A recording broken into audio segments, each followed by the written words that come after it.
already noticed right at the beginning there, it makes it pretty obvious that I'm using theater mode to get this gameplay. And the reason that I wanted to use theater mode this time is because I wanted to talk about theater mode for just a little bit here. By the way, I'm Meowth, that's right, and I really think that theater mode is pretty damn good, and my main reason for thinking this, of course, is that I don't have to record every single game to get the most interesting gameplay to bring to you. But there are definitely numerous other reasons why it's pretty good. Like, for example, you can go back and watch a particular game, and you can see it from your opponent's perspective, which is really cool. I guess it's better for those of you who feel like somebody's cheating in the game. Quite often you can go back and review their footage and, see if they were indeed legitimate, or, if something funny was going on. Or if you notice that somebody was doing excessively good in the game and you just want to go back and see a real badass play, it works for that too. It also allows you to re-watch the game at any speed you desire, which means you could either speed it up or slow it down, depending on how you want to see it. So if I say wanted to review a game that looked like it had a good score and just see if it was actually a good game to watch, I could go ahead and put it in fast forward motion and indeed confirm that it was a good game, because let's be honest, not every high kill game is a particularly good one. However, like, with anything, it's not always going to be perfect right away. So there has been one time actually that I was rewatching one of the videos of one of my games, and I could have sworn that it was using a different gun than what I actually did. Now, it was a different graphic, and I'm thinking, that's not the gun that I used. And that was only one time. I haven't noticed it since, so I don't know what that was about. Maybe I accidentally had the wrong gun out. But the other thing is, I've noticed that the sound isn't always the same. And that might have been also once or even just twice. But all in all, it's pretty good. I do have a theater mode wish list, however, and it's pretty short, just two really. And the first one is the ability to see targets selected when using the score streaks, and I'm mainly talking about lightning strikes, for example. When you actually watch it in theater mode, all it really does is show you pulling out a tablet with some circle going around on it. It doesn't actually show it happening, which kind of robs you guys of getting to see the cool footage of what just happened.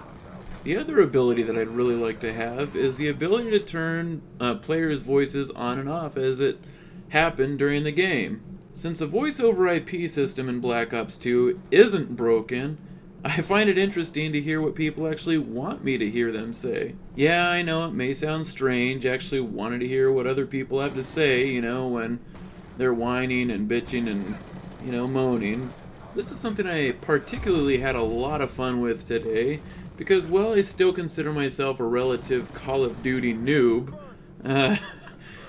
I was playing against somebody and I guess, beating them pretty good.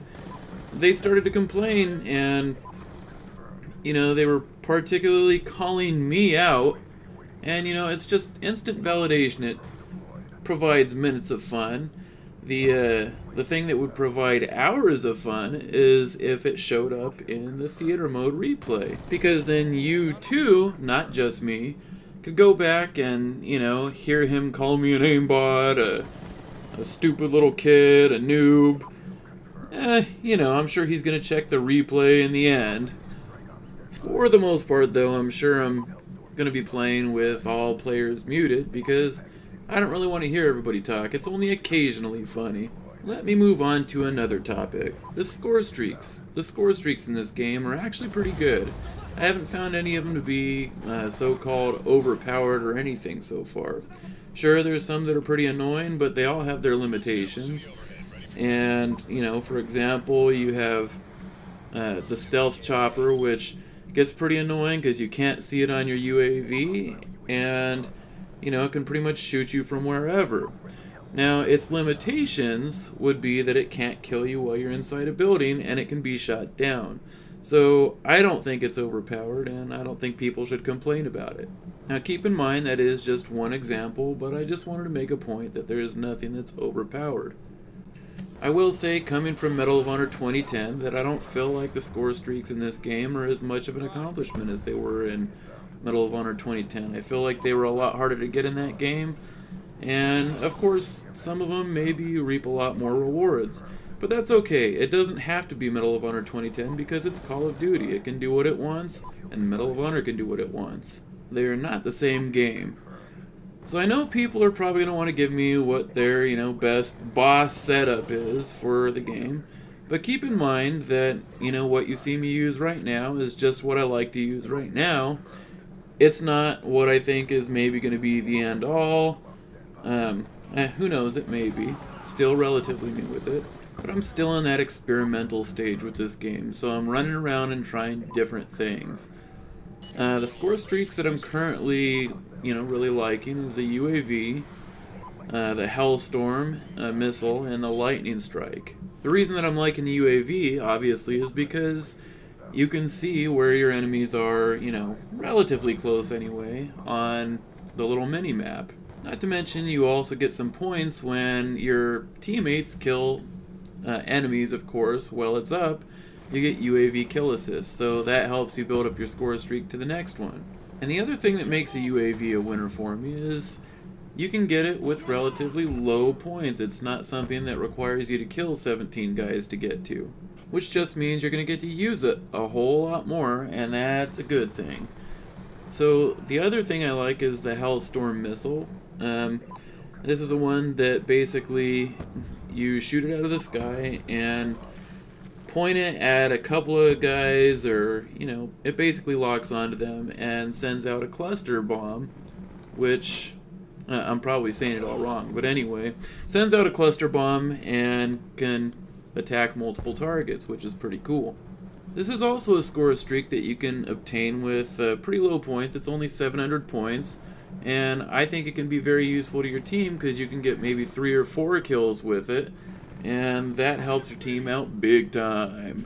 You'll also notice that I use the Lightning Strike, which is obtained at 750 points, which is only 50 points after I get my Hellstorm missile, so it pretty much assures that I'm going to get to use 2 right away, and that's going to be a lot of kills in a short amount of time.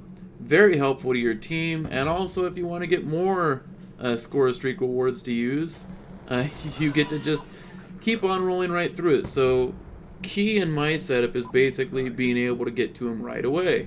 The drawback to the Lightning Strike and the Hellstorm missile, though, is the fact that they don't work too well when people are indoors. So if it's on a big map where everybody's always inside, then chances are you're not going to be able to get too much. So you might want to switch off to a different score streak then.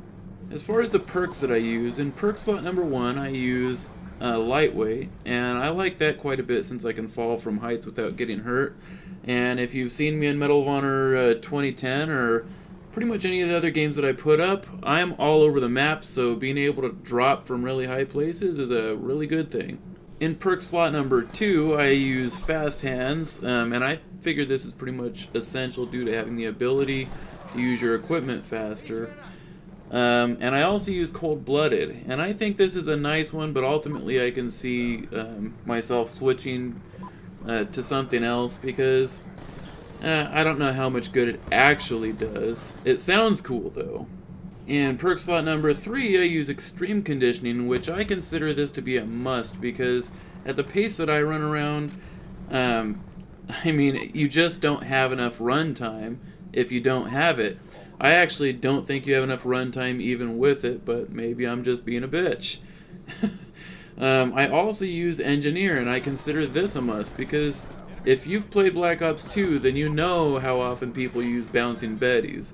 And that just pisses me the fuck off, because you run anywhere, you're dead. Now, in order to get to use all those perks, I had to use 2 of my wildcards, Wildcard 2 and 3, and that also made me have to give up a lot of other things, which means I don't get to use, like, nades. I had to give up my pistol completely, and if you've seen my 2010 videos, you know that's a big deal for me because I'm all over the place with all the different weapons that I use. And finally, onto the weapon that I use. Right now I'm using the MSMC submachine gun with the EOTech sight and quick draw handle to improve accuracy, And I find that this helps me improve my accuracy when I'm doing hip fire or when I'm using normal aim down the sight. So that's my current setup. Not saying it's the best one ever, but it's working for me right now. So if you haven't seen Wallguy's latest video, it's Medal of Honor 2010. It's awesome.